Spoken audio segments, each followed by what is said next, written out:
So, you've been hearing a lot about the Sabbath these days. You know, with the new book that came out, it's talking about how God set aside a 24-hour period of time, and then he said, stop during this time.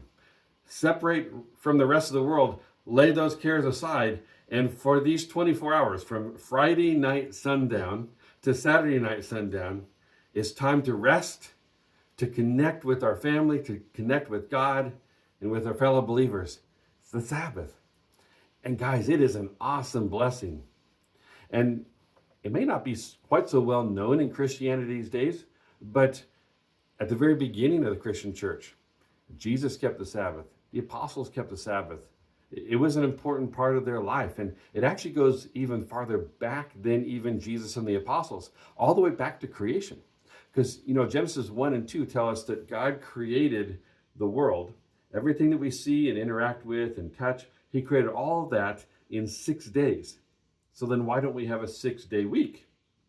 Well, because on the seventh day, God created not a thing, but an experience.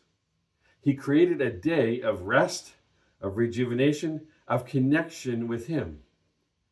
In Genesis chapter 2, verses 2 and 3, it says, "And on the seventh day, God finished his work that he had done, and he rested on the seventh day from all his work that he had done. So God blessed the seventh day and made it holy, because on it God rested from all his work that he had done in creation."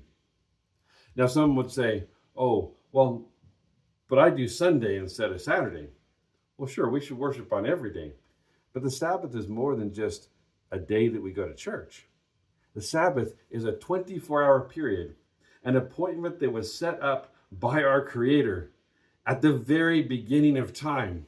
Every week we have this appointment, and he said, I'm designing a week that is 6 days long for all the other stuff, and on the seventh day there's a specific day, and he put a specific blessing in that day.